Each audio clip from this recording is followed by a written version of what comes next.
प्यारे बच्चों, आज इंटरमीडिएट भौतिक विज्ञान की इस क्लास में सभी लोगों का स्वागत है। पिछले लेक्चर में हमने आप लोगों को प्रकाश का परावर्तन, प्रकाश का अपवर्तन, उससे संबंधित उदाहरण, स्नेल का नियम, ये सारी चीज़ें बताई थी। शायद तुम लोगों ने पढ़ा भी होगा, याद भी किया है। अब आज हम प्रकाश की उत्क्रमणता,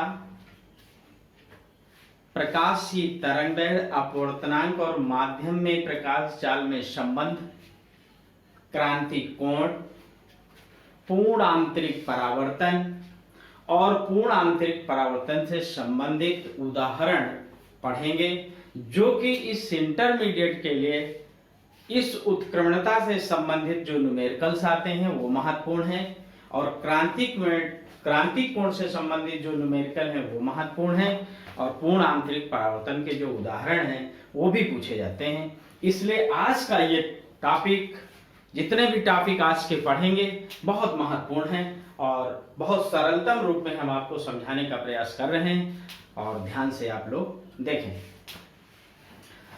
देखिए, प्रकाश का अपवर्तन इसके पहले बता चुके हैं कि जब प्रकाश की किरण एक माध्यम से दूसरे माध्यम में जाती है तो अपने मार्ग से विचलित हो जाती है।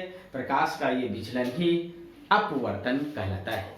अपवर्तन के दो नियम बताए हैं। पहला नियम, आपतित किरण, अपवर्तित किरण तथा आपतन बिंदु पर अभिलंब तीनों एक तल पर होते हैं। दूसरा नियम हमने बताया है कि निश्चित तरंगदैर्घ्य के प्रकाश के लिए आपतन कोण की ज्या और अपवर्तन कोण की ज्या का अनुपात एक नियतांक होता है, और इस नियतांक को ही माध्यम का अपवर्तनांक कहते हैं, और इस नियम को स्नेल का नियम कहते हैं। इसको आप भली भांति याद कर लीजिए कि एक निश्चित तरंगदैर्घ्य के प्रकाश के लिए आपतन कोण की ज्या और अपवर्तन कोण की ज्या का अनुपात एक नियतांक होता है। इस नियतांक को माध्यम का अपवर्तनांक कहते हैं, और इस नियम को स्नेल का नियम कहते हैं।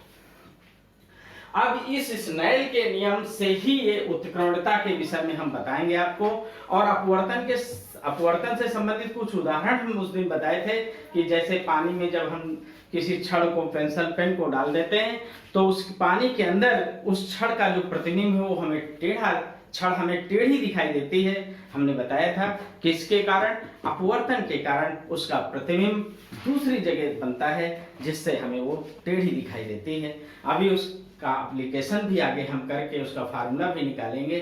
पहले हम प्रकाश किरणों की उत्क्रमणता, रिवर्सिबिलिटी ऑफ लाइट रेस, इसका अध्ययन करेंगे स्नेल के नियम से।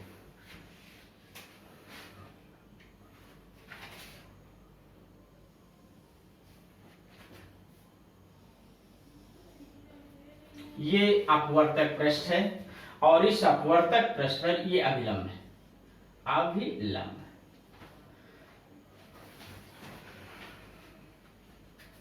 ये पहला माध्यम है, ये दूसरा माध्यम है।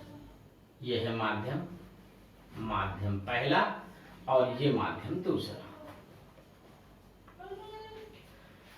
प्रकाश किरण एक माध्यम से दूसरे माध्यम में जा रही है। ये आपतित किरण है और ये अपवर्तित किरण। जो प्रकाश किरण आके गिरती है, जैसे प्रकाश किरण आके हमारे चेहरे पे गिर रही, ये आपतित किरण है, और जो दूसरे माध्यम में निकल जाती है उसे हम अपवर्तित किरण कहते हैं। आपतित किरण और अभिलंब के बीच बना ये कोण आपतन कोण कहलाता है। अपवर्तित किरण और अभिलंब के बीच बना हुआ कोण अपवर्तन कोण कहलाता है। स्नेल के नियम से, स्नेल के नियम से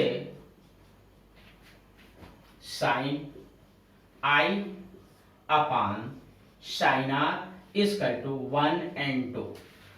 हमने 1n2 इसलिए लिखा है कि प्रकाश की किरण इस पहले माध्यम से दूसरे माध्यम में जा रही है, तो हमने लिखा पहले माध्यम के सापेक्ष दूसरे माध्यम का अपवर्तनांक।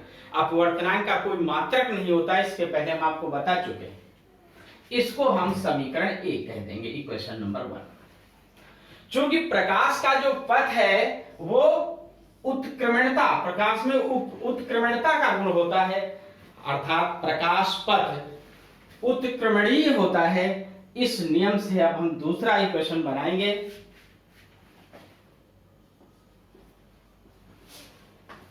प्रकाशीय पथ उत्क्रमणीय होता है, इसलिए अब देखिए उत्क्रमणीय का मतलब क्या है। उत्क्रमणीय का मतलब यह है कि प्रकाश किरण जैसे आई कोण से जा रही है और आर कोण से इधर निकल रही है, तो अगर इसको हम आर कोण से डालें तो इधर ये आई कोण से निकलेगी, रिवर्स होगी उसी एंगल से जिस एंगल से वो गई है। पहले जब इधर से गई आपतन कोण आई था, अपवर्तन कोण आर था। जब दूसरे माध्यम से पहले माध्यम में आएगी तो अब आपतन कोण का काम आर करेगा और अपवर्तन कोण का काम आई करेगा। मींस अब हम आपतन कोण की जगह आर लिखेंगे और अपवर्तन कोण की जगह आई लिखेंगे। फिर स्नेल का नियम लगाएंगे तो लिखेंगे साइन आर बटे साइन आई। क्यों? क्योंकि अब आपतन कोण ये हो गया किसके लिए? इस प्रकाश किरण के लिए जो वापस जा रही, रिवर्स हो रही, और प्रकाश किरण दूसरे माध्यम से पहले माध्यम में आ रहा है, इसलिए इसको 2n1 लिखेंगे इक्वेशन नंबर 2। समझ में आ गया भाई? जब प्रकाश किरण इधर से जा रही थी तब आपतन कोण आई था, अपवर्तन कोण आर था, ये हमने लिख दिया। पहले माध्यम से प्रकाश किरण दूसरे माध्यम में जा रही, इसलिए हमने 1n2 लिखा। जब रिवर्स हुआ तो प्रकाश किरण दूसरे माध्यम से पहले माध्यम में आ रही, तो जब दूसरे से पहले माध्यम में आएगी तो दूसरे से पहले में आने के कारण ये आर अब आपतन कोण का काम करेगा और ये आई अपवर्तन कोण का काम करेगी, इसलिए हमने लिखा स्नेल के नियम से sine r upon sine i equal to 2n1। अब हम समीकरण 1 का समीकरण 2 से गुणा कर देंगे। समीकरण 1 हुआ 2 से, तो ये लिखा जाएगा sine i upon sine r into sine r upon sine i equal to 1n2 into 2n1। ये इससे कट गया, ये इससे कट गया, आपको मिला क्या? यहां हम आपको समझा रहे हैं 1 equal to 1n2 into 2n1। इसी चीज को हम लिख सकते हैं 1n2 into 2n1 equal to 1। इसको हम पढ़ेंगे कैसे? पढ़ेंगे पहले माध्यम के सापेक्ष दूसरे माध्यम का अपवर्तनांक और दूसरे माध्यम के सापेक्ष पहले माध्यम के अपवर्तनांक का गुणनफल 1 के बराबर होता है। या इसी चीज को हम ऐसे भी लिख सकते हैं 2n1 equal to 1 upon 1n2। अर्थात इसको हम कैसे पढ़ेंगे? दूसरे माध्यम के सापेक्ष पहले माध्यम का अपवर्तनांक पहले माध्यम के सापेक्ष दूसरे माध्यम के अपवर्तनांक के व्युत्क्रम के बराबर होता है। फिर से समझ लीजिए, दूसरे माध्यम के सापेक्ष पहले माध्यम का अपवर्तनांक पहले माध्यम के सापेक्ष दूसरे माध्यम के अपवर्तनांक के व्युत्क्रम के बराबर होता है। अब देखिए, अब जैसे माध्यम कोई दूसरे हम ले लें,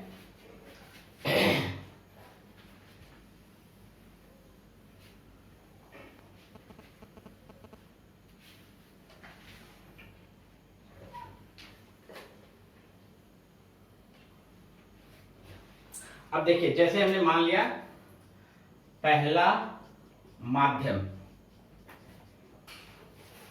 वायु एयर और इसको हमने लिख दिया ए, और दूसरा माध्यम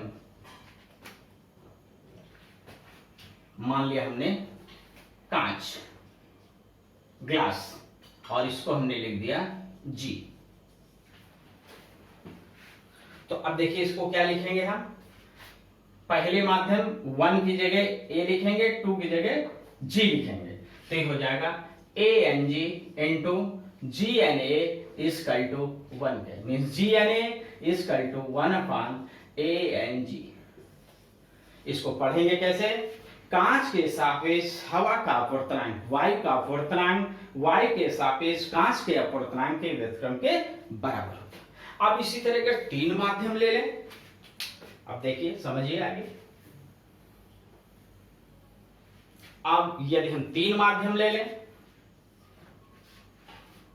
यहां लिखेंगे जब माध्यम 2 है, तब हमने ये लिख दिया। अब लिखेंगे जब माध्यम 3 है। 3 का मतलब, अब देखिए, पहला माध्यम हमने ए मान लिया, वायु। दूसरा माध्यम कोई लिक्विड मान लिया, द्रव की जगह हम जल भी ले सकते हैं, कोई भी लिक्विड ले सकते हैं। और तीसरा माध्यम हमने ले लिया कांच। 3 माध्यम हो गए। अब देखिए, जब 3 माध्यम हैं तो इसको कैसे लिखेंगे? पहला माध्यम, दूसरा माध्यम, तीसरा माध्यम। तो अब देखिए, सभी ये जो अभी हमने लिखा 1 and 2, ये इक्वेशन लिखे थे 1 and 2 into 2 and 1 is equal to 1।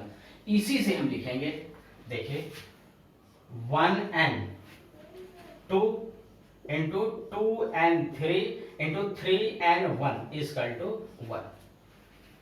1 and 2 into 2 and 3 into 3 and 1 is equal to 1।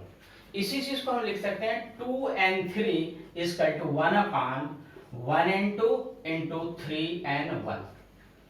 अब देखिए, ये जो इक्वेशन अभी हमने निकाला था, इसी से हमने ये भी लिखा था कि इस चीज को हम ये लिख सकते हैं। तो देखिए, इसके आधार पे हम ये जो 3 and 1 लिखा है, इसकी जगह हम 1 upon 1 and 3 लिख सकते हैं, इसकी जगह ये। तो ये हो जाएगा 2 and 3 is equal to 1 upon 1 and 2 into 1 upon 1 and 3। अब इधर समझा रहे हैं, देखिए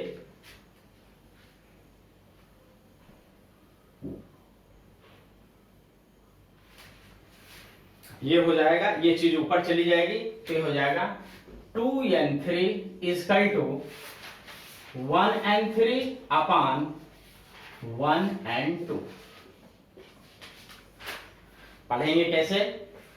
दूसरे माध्यम के सापेक्ष तीसरे माध्यम का अपवर्तनांक पहले माध्यम के सापेक्ष तीसरे माध्यम के अपवर्तनांक और पहले माध्यम के सापेक्ष दूसरे माध्यम के अपवर्तनांक के अनुपात के बराबर होता है।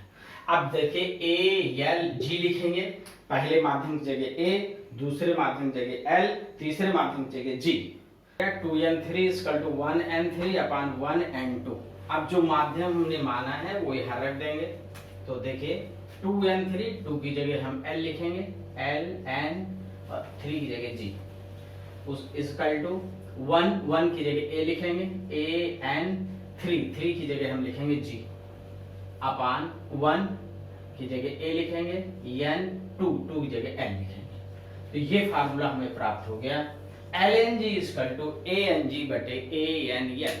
मीन्स द्रव के सापेक्ष कांच का अपवर्तनांक, द्रव के सापेक्ष कांच का अपवर्तनांक वायु के सापेक्ष कांच के अपवर्तनांक और वायु के सापेक्ष द्रव के अपवर्तनांक के अनुपात के बराबर होता है। तो इस तरह द्रव, कांच और वायु में अपवर्तनांक में संबंध निकल आएगा। अब देखिए 3 माध्यम होंगे कैसे? जैसे मान लीजिए कोई बर्तन है, इसमें जल डाल दिए, ये जल भरा हुआ है और यहाँ पर कोई लेंस हमने डाल दिया, तो प्रकाश किरण ये है, इसके बाद ये आएगी, इसके बाद ये आएगी। इसका मतलब पहले वायु में रहेगी, फिर लिक्विड में आएगी, तब ग्लास में जाएगी। तो इस तरह ये 3 माध्यम हो गए। एक माध्यम ये हो गया, दूसरा माध्यम ये हो गया, तीसरा माध्यम ये आपका लेंस हो गया। तो इस तरह 3 माध्यमों के लिए हम कर लेंगे।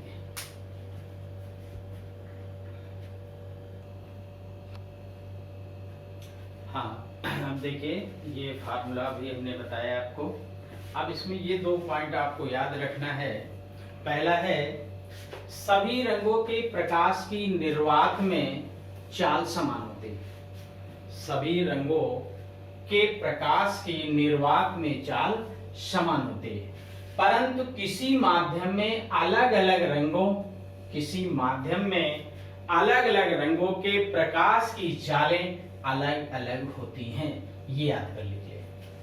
निर्वात में प्रकाश चाल समान होती है, लेकिन अलग अलग माध्यमों में प्रकाश चाल, किसी माध्यम में अलग अलग रंगों के प्रकाश की चाल अलग अलग होती है।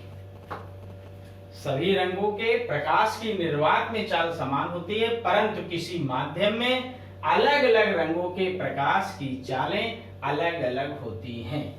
दूसरा पॉइंट है कि किसी समय में यन अपूर्णांक के माध्यम में प्रकाश द्वारा चली गई दूरी यल है, तो इतने ही समय में प्रकाश निर्वात में यन इंटू यल दूरी तय करेगा। इसे प्रकाशीय पथ कहते हैं। किसी समय में यन अपूर्णांक के माध्यम में प्रकाश द्वारा चली गई दूरी यल है। यन अपूर्णांक के माध्यम में प्रकाश द्वारा चली गई दूरी यल है, तो इतने ही समय में प्रकाश निर्वात में n इंटू यल दूरी तय करेगा। उसे हम प्रकाशीय पथ कहते हैं। मतलब निर्वात में जितनी दूरी वो तय करता है उसे प्रकाशीय पथ कहता है। और कितनी दूरी तय करता है? n into L. कब? जब n माध्यम का अपूर्णांक हो और यल प्रकाश द्वारा चली गई दूरी हो, तो इसे हम प्रकाशीय पथ कहते हैं, ऑप्टिकल पाथ कहते हैं।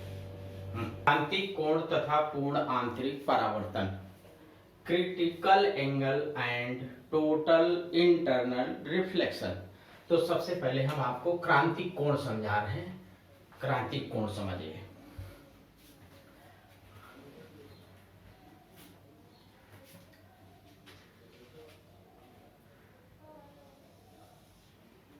ये जो रेखा है ये अपवर्तक पृष्ठ है। यहां पर हमने ये मान लिया सघन माध्यम, और इसको हमने मान लिया विरल माध्यम। ये है अविलंब, ये अविलंब है। ये अपवर्तक पृष्ठ है, ये अपवर्तक पृष्ठ। ये सघन माध्यम है, ये विरल माध्यम है। यहां पर प्रकाश किरण सघन माध्यम से विरल माध्यम में जा रही है। हम जानते हैं कि जब प्रकाश की किरण सघन माध्यम से विरल माध्यम में जाती है तो अविलंब से दूर हटती है। देखिए,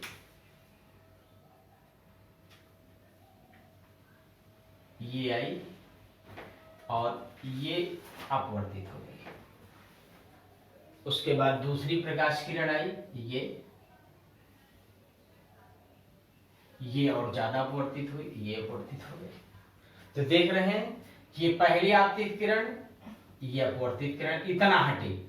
जब दूसरी आपतित किरण और अविलंब के बीच कोण थोड़ा बड़ा हमने बना दिया तो ये अपवर्तन कोण भी बड़ा हो गया। अब इसके बाद अगली आपतित किरण आई, ये तो हमने देखा कि अपवर्तित किरण इस अपवर्तक पृष्ठ के समांतर हो गई ये, और ये कोण पूरा हो गया 90 डिग्री। तो देख रहे हैं कि पहले आपतन कोण इतना है, फिर आपतन कोण इतना है, फिर आपतन कोण इतना है। तो जब आपतन कोण इतना है ये, तब यहां पर देखिए ये विरल माध्यम में अपवर्तन कोण कितना हो गया? 90 अंश हो गया। इसी फिगर को हम इस तरह बना सकते हैं। देखिए,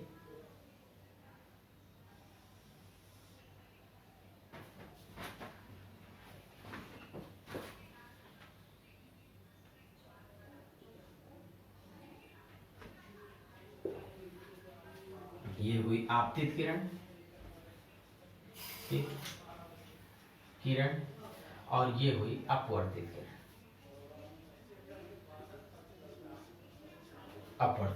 ये हुआ सघन माध्यम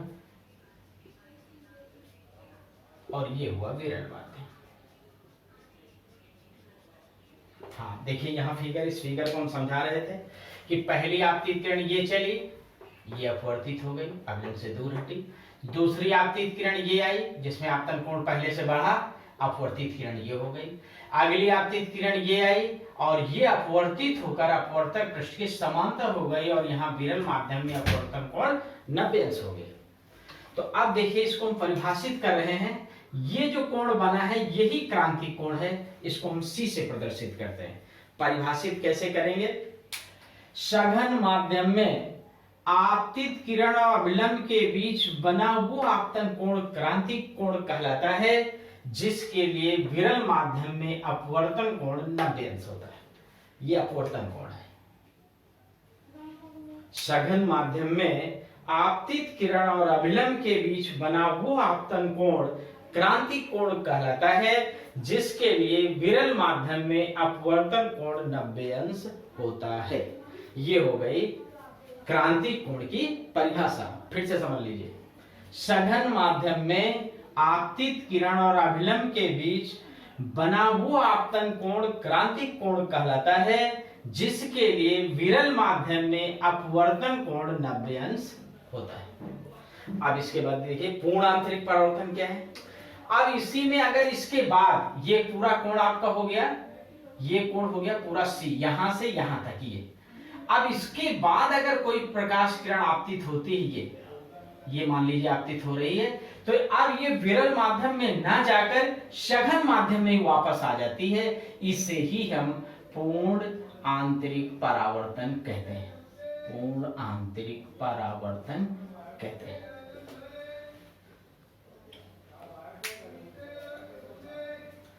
पूर्ण आंतरिक परावर्तन कहते हैं। अब देखिए इसमें क्या है कि ये अब आपतन कोण का मान क्रांतिक कोण से क्या हो गया, ज्यादा हो गया।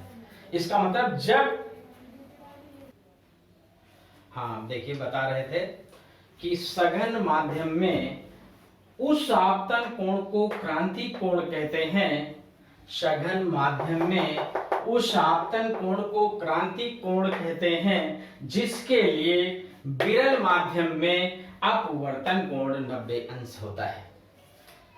सघन माध्यम में उस आपतन कोण को हम क्रांतिक कोण कहते हैं, जिसके लिए विरल माध्यम में अपवर्तन कोण 90 अंश होता है। अब देखिए पूर्ण आंतरिक परावर्तन। अब देखिए जब हमने आपतन कोण का मान क्रांतिक कोण से बढ़ा दिया है, तो अब प्रकाश किरण विरल माध्यम में न जाकर उसी माध्यम वापस लौट आती है। उसी मतलब सघन माध्यम से गई थी, सघन माध्यम में ही वापस आ जाती। तो अब कैसे हम परिभाषित करेंगे? सघन माध्यम में जब आपतन कोण का मान क्रांतिक कोण से अधिक हो जाता है, तब प्रकाश किरण मीन्स आपतित किरण विरल माध्यम में ना जाकर उसी माध्यम में वापस लौट आती है। इसे ही पूर्ण आंतरिक परावर्तन कहते हैं। जब सघन माध्यम में जब आपतन कोण का मान क्रांतिक कोण से अधिक हो जाता है, तब प्रकाश किरण विरल माध्यम में ना जाकर उसी माध्यम में वापस लौट आती है। इसे ही पूर्ण आंतरिक परावर्तन कहते हैं। पूर्ण आंतरिक परावर्तन की दो शर्तें हैं जो कि बहुत महत्वपूर्ण है, इसे याद ही रखना है, तभी पूर्ण आंतरिक परावर्तन स्पष्ट हो पाएगा। पहला, प्रकाश सघन माध्यम से विरल माध्यम में जा रहा हो। अगर प्रकाश किरण सघन से विरल में जा रही है, तभी पूर्ण आंतरिक परावर्तन की घटना होगी, अन्यथा नहीं।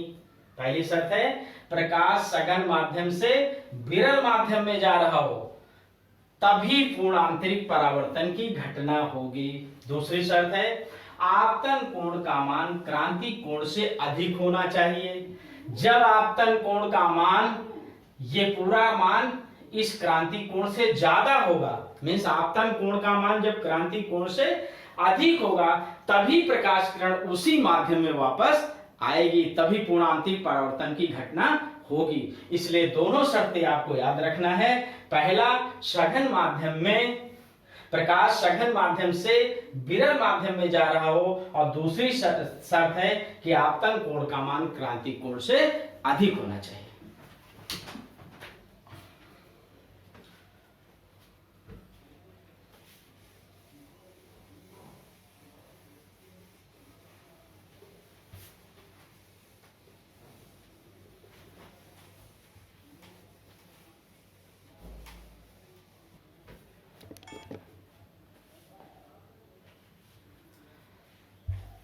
अब हमें अपवर्तनांक और क्रांति कोण में संबंध बताना है। अपवर्तनांक और क्रांति कोण में संबंध। अपवर्तनांक एवं क्रांतिक कोण में संबंध। अब देखिए क्या संबंध है।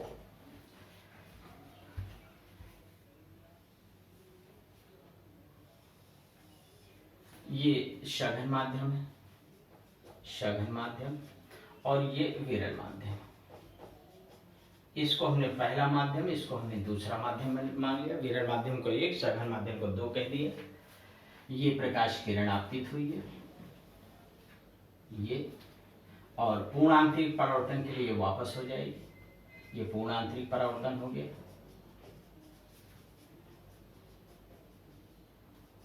और ये आपका आई हो गया। अगर इससे कम हम कोण डाल रहे हैं, कम है ये, तो ये ऐसे आपतित हो जाएगी, ये इसके लिए होगा। अगर आपतन कोण का मान कम है तो ये स्थित होगी। हाँ, अब देखिए,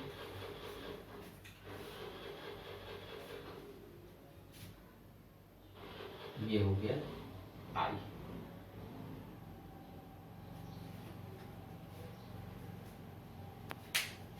आप देखिए अपवर्तनांक एवं क्रांतिक कोण में संबंध। इसके लिए हमने फिगर बना लिया है। ये अपवर्तक पृष्ठ है, ये अभिलंब है, ये अभिलंब है, अभिलंब, ये अभिलंब है, ये आपतित किरण है, ये अपवर्तित किरण है, ये क्रांतिक कोण है, ये अपवर्तन कोण है। स्नेल के नियम से सघन माध्यम के सापेक्ष विरल माध्यम का अपवर्तनांक 2n1 इक्वल टू, जो प्रकाश किरण दूसरे माध्यम से पहले, इस सघन माध्यम को हमने 2 मान लिया, विरल माध्यम को 1 मान लिया, तो हम कहेंगे सघन माध्यम के सापेक्ष विरल माध्यम का अपवर्तनांक 2n1 equal to sin i, i किसके बराबर है, c के, इसलिए i की जगह हमने c लिख दिया, अपान sin r, r किसके बराबर है, 90 डिग्री, इसलिए इसकी जगह हमने 90 लिख दिया। तो ये हो जाएगा sin 90 इक्वल टू होता है 1, इसलिए 2n1 इक्वल टू हो जाएगा sin c। अब देखिए यहाँ पे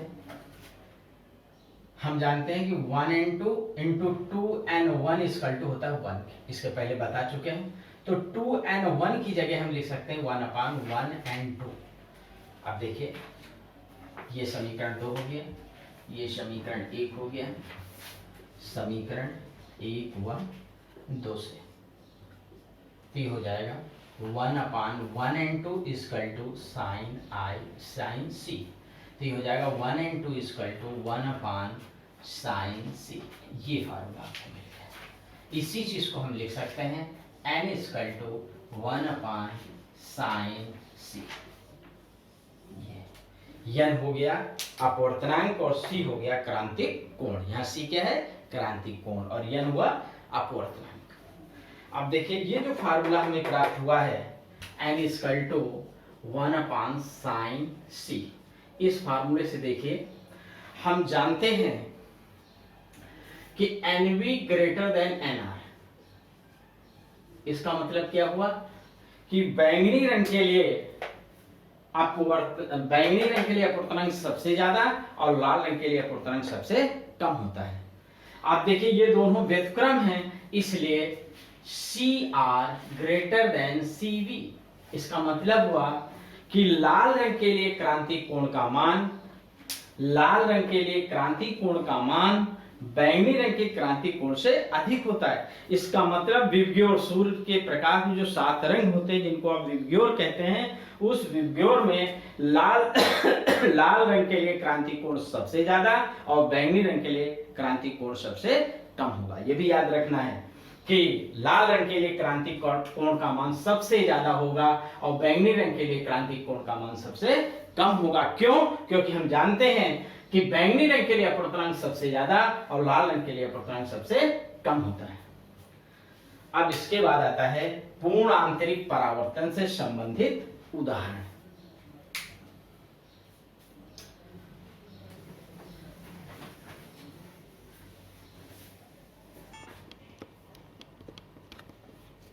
हाँ, देखिए पूर्ण आंतरिक परावर्तन के उदाहरण। पूर्ण आंतरिक परावर्तन के उदाहरण। पहला है रेगिस्तान में मरीचिका, मीन्स रेत का चमकना।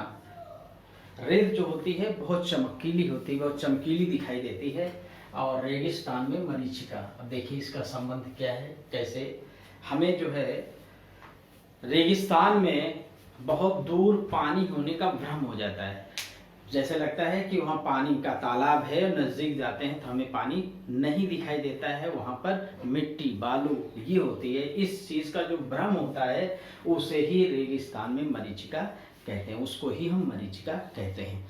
जिसमें कुछ दूरी पर देखने पर हमें जल का आभास होता है कि वहाँ जल है, जल का तालाब है, जिसमें अगर कोई पेड़ है तो पेड़ की परछाई दिखाई दे रही है, उसकी छाया दिखाई दे रही है। जबकि वास्तविकता ये है कि जब उसके पास हम पहुँचते हैं तो हमें वो प्रतिबिंब दिखाई नहीं देता। पेड़ तो रहता है लेकिन उसका प्रतिबिंब दिखाई नहीं देता है। इस भ्रम को ही रेगिस्तान में मरीचिका कहते हैं। अब देखिए कैसे हम समझा रहे हैं आपको। ये रेगिस्तान की जमीन है, और जब टेम्परेचर बहुत ज़्यादा होता है तो उस जमीन के नज़दीक की जो वायु होती है वो गर्म होती है। जब वायु गर्म होती है तो विरल हो जाती है, जब वायु ठंडी होती है तो सघन हो जाती है। मीन्स जमीन से जैसे जैसे हम ऊपर जाते हैं वैसे वैसे वायु ठंडी होती है, और वायु ठंडी होने से वायुमंडल क्या होता है, सघन होता जाता है। इसका मतलब जमीन के नज़दीक, पृथ्वी के नज़दीक वायु विरल होती है, और जैसे जैसे हम उससे ऊपर जाते हैं वैसे वैसे वायु ठंडी होती जाती है, मीन्स सघन माध्यम होता जाता है।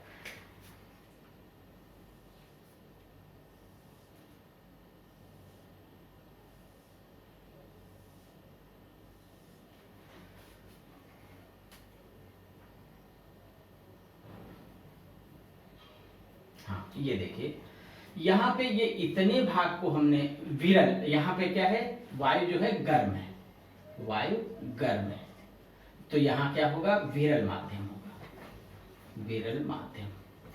यहाँ पे हमने दिखाया है लाइनें पास पास हैं, ये पास पास वाली जो लाइनें हैं ये सघन माध्यम को दिखा रहे हैं। मीन्स यहाँ पे वायु क्या है, ठंडी, वायु ठंडी, मीन्स सघन माध्यम, सघन माध्यम।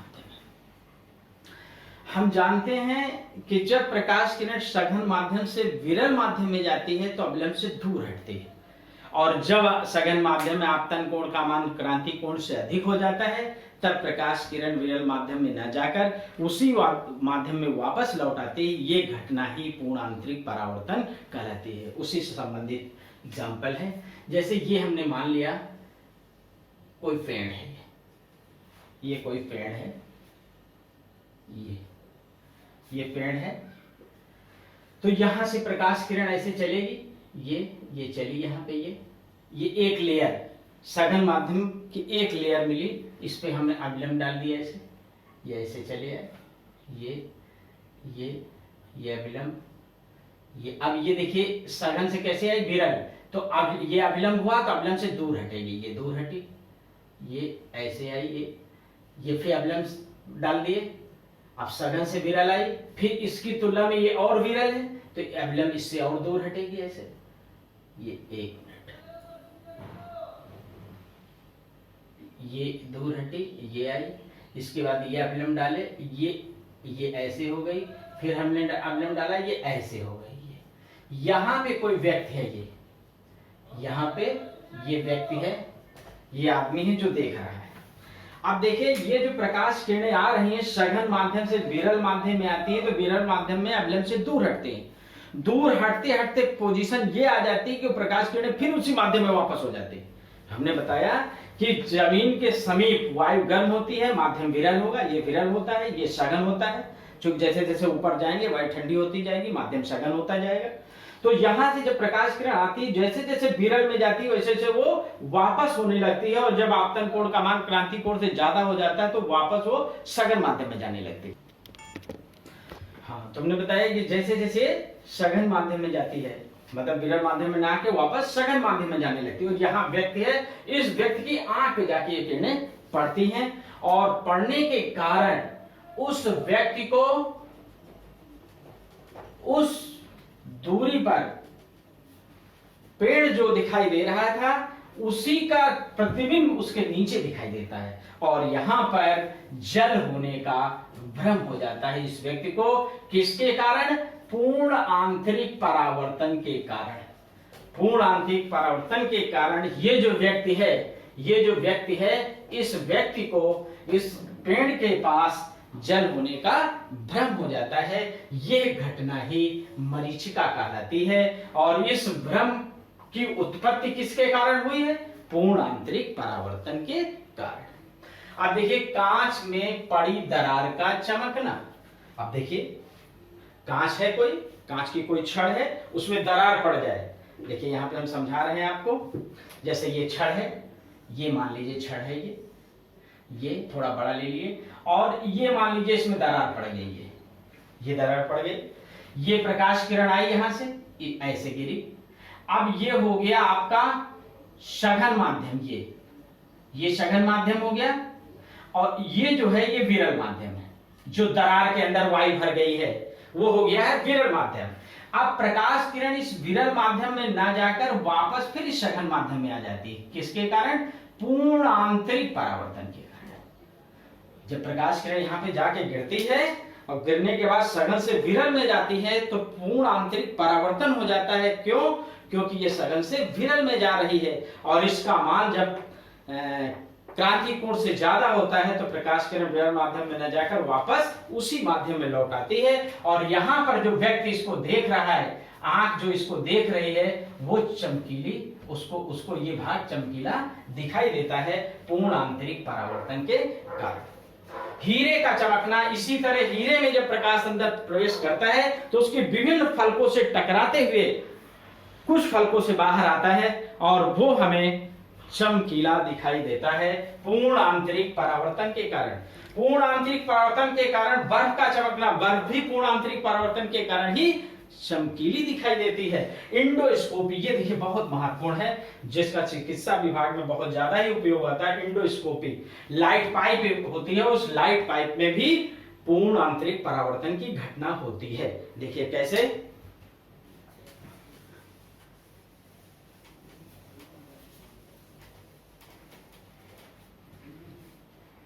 यहां पे इंडोस्कोपी इस तरह की होती है।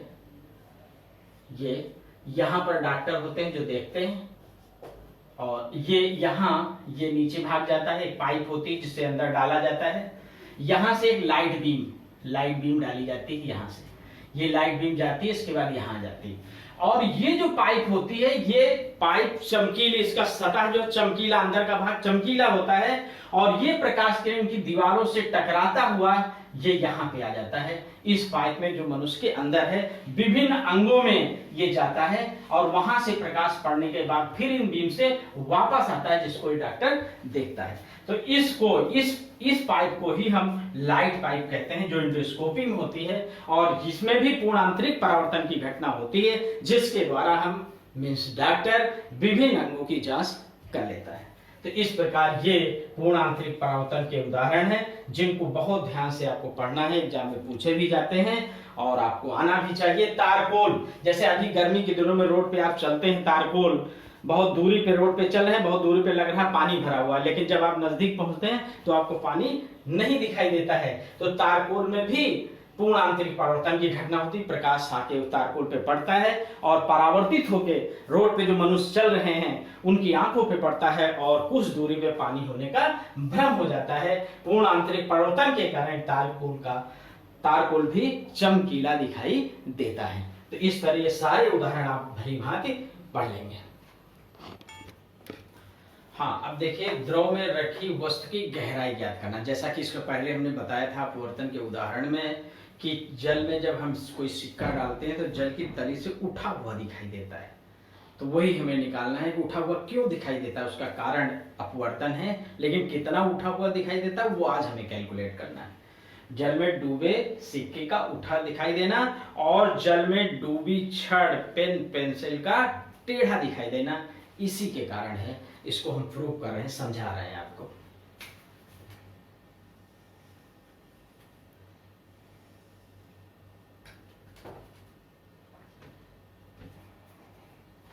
ये सिक्का पड़ा हुआ है, ये सिक्का है, मीन्स ऑब्जेक्ट, वस्तु है, ऑब्जेक्ट वस्तु, ये ऑब्जेक्ट है, वस्तु, सिक्का डाल दिया गया जल में।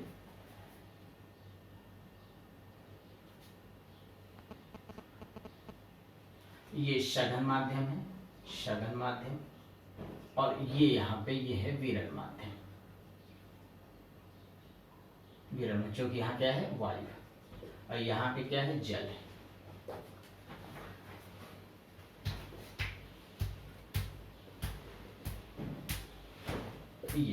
ये सिक्का हमने जल में डाल दिया, ठीक। अब देखिए जल में हमने डाल दिया है,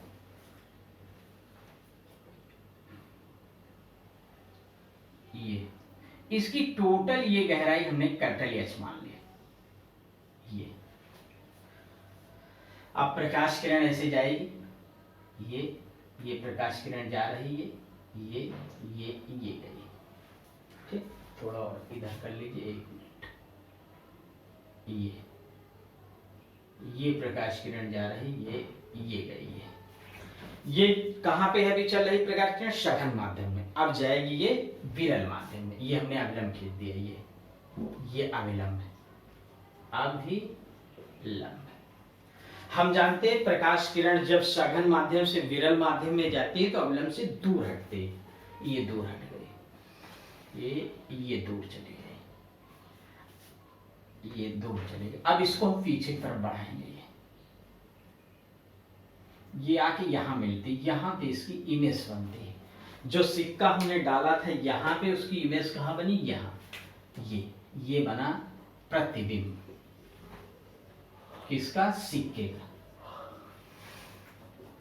ये सिक्के का प्रतिबिंब बन गया। अब देखिए ये वो ऑब्जेक्ट यहां, सिक्का यहां पड़ा था, दिखाई यहां दे रहा। देखेंगे कहां से? सी से। इसको सी बिंदु कहती है, इसको ए बिंदु कहती है। सी से हम देख रहे हैं तो सिक्का तली पे पड़ा, लेकिन उसका प्रतिबिंब ऊपर बन रहा है, इसलिए वो हमको उठा हुआ दिखाई देता, ऊपर दिखाई देता है। अब अविलंब और ये जो कोण बनेगा ये आई हो जाएगा, जो कि आपतित किरण और अविलंब के बीच बने हुए कोण को आपतन कोण कहते हैं। और ये जो होगा ये अपवर्तन कोण हो जाएगा, ठीक। अगर ये आई है तो ये भी आई होगा, ये आर है तो ये भी आर होगा। ये हमने आई और आर लिख लिए हैं। जहां पे इमेज बन रही, प्रतिबिंब बन रही है, उसकी ये गहराई हमने स्मॉल एच मानी। सिक्का जहां पड़ा था वहां की गहराई हमने कैपिटल एच मानी है। जब प्रतिबिंब बन गया, सी से हम देख रहे हैं तो उस गहराई को, प्रतिबिंब से सी तक की दूरी को हमने एच मान लिया, ठीक। अब स्नेल का नियम लगाएंगे। स्नेल के नियम से अब देखिए जल के बाहर वायु है, उसको हमने 1 लिख दिया, और इसको सघन माध्यम है, इसको हमने, इसका अपवर्तनांक जो है वो हमने n मान लिया। इसका अपवर्तनांक हमने n मान लिया, किसका? जल का, सघन माध्यम का, ठीक। अब देखिए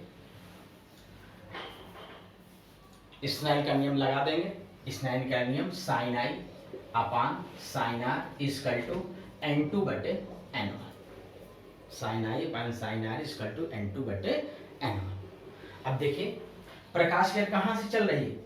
ऑब्जेक्ट कहां है? जल के अंदर है। जल के अंदर तो ये पहला माध्यम हो गया और ये दूसरा माध्यम हो गया। पहला माध्यम का मतलब, पहला माध्यम का अपवर्तनांक कितना हो? n। इसका मतलब n1 इक्वल टू हम n लिखेंगे। कहां गई? दूसरे माध्यम। दूसरा माध्यम जो बाहर निकल रहा है वो क्या है? वायु है, उसको हमने 1 मान लिया, तो हम n2 इक्वल टू लिखेंगे 1। तो ये हो जाएगा sine i upon sine r equal to 1 upon n। Sine i upon sine r equal to 1 upon n। Cross multiplication कर दीजिए तो n sine i equal to हो जाएगा साइन आर की। ये क्वेश्चन नंबर 1 हो गया। अब देखिए यहाँ सी से जो ऑब्जेक्ट को हम देख रहे हैं, ये यहाँ ऑब्जेक्ट है, सिक्का यहाँ है, लेकिन हम ये मान रहे हैं कि सी और ए बहुत पास हैं, बहुत नजदीक है एक दूसरे के, अति निकट है। जब हम वस्तु को ऊपर से देखते हैं तो ए सी के अति निकट है। लिखेंगे जब वस्तु को बिंदु C से मीन्स ऊपर से देखते हैं तब AC के अति निकट, अति समीप। अब देखिए AC के जब अति समीप होगा तो I और R जो हो बहुत छोटे होंगे, अतः I एवं R के मान बहुत कम होंगे, मतलब इनके मान बहुत कम होंगे।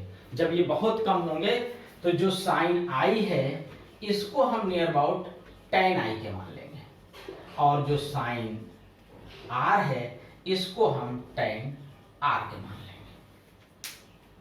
क्योंकि जब I और R के मान कम होंगे तो साइन I की जो वैल्यू हो लगभग tan I के बराबर होगी, इसलिए दोनों को हमने बराबर मान लिया है। अब देखिए, अब हम tan I और tan R के मान निकालेंगे।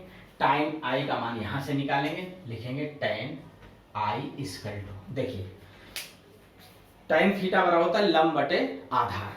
तो जब I ले रहे हैं तो इसके सामने की लंब ये होगी AC और आधार होगी OC, ये O है ऑब्जेक्ट OC, तो लिखा जाएगा AC बटे OC, tan I हो गया।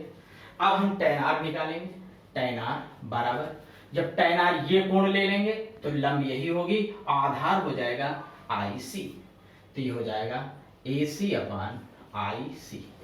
अब tan I tan R के मान हम समीकरण 1 में, अब चूंकि sin I को हमने tan I माना है इसलिए हम sin I की जगह tan I की वैल्यू और sin R की जगह tan R की वैल्यू रख देंगे समीकरण 1 में, समीकरण 1 से। समझ रहे हैं क्यों? क्योंकि हमने sin I को क्या मान लिया tan I, इसलिए जो tan I की वैल्यू निकली उसको यहां रखेंगे।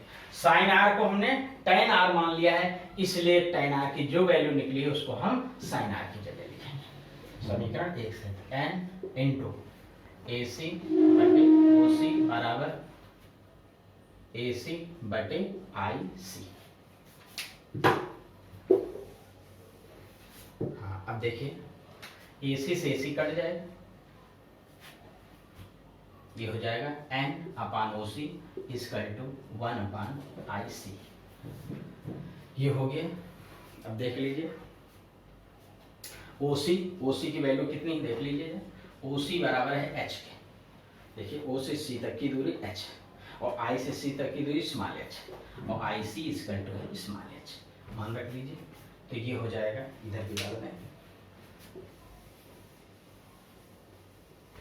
देखिए इधर रख रहे हैं n अपान OC मतलब कैपिटल H बराबर 1 अपान IC की जगह स्मॉल h, n अपान h, फिर ये गुणा कर दीजिए n स्मॉल h बराबर कैपिटल H, ये हो गया।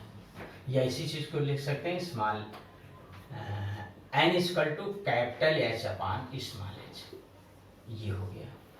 मीन्स अपवर्तनांक बराबर होगा वस्तु की गहराई बटे प्रतिबिंब की गहराई, वस्तु की गहराई यहां से यहां तक और बटे प्रतिबिंब की गहराई जहां प्रतिबिंब बन रहा C से I तक की दूरी। ये फार्मूला हमको प्राप्त हो गया।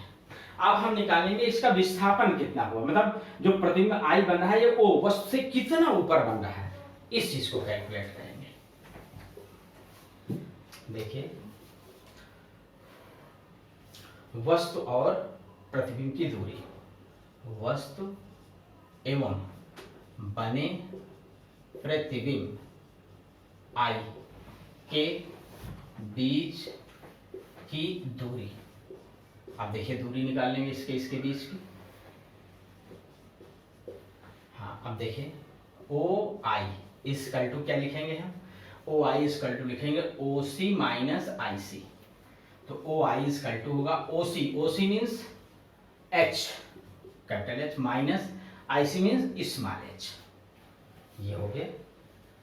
अच्छा, ओ आई स्क्वायर टू, देखिए इसी जगह स्मॉल एच बराबर हम कैपिटल एच बटे एन भी लिख सकते हैं। इस स्मॉल एच की वैल्यू यहाँ रख देंगे इस जगह यहाँ, तो ये हो जाएगा एच माइनस कैपिटल एच बटे एन, ये हो जाएगा ओ आई स्क्वायर टू, एच कॉमन ले लीजिए ब्रैकेट के अंदर 1 माइनस 1 अपॉन एन, ये फार्मूला बन गया।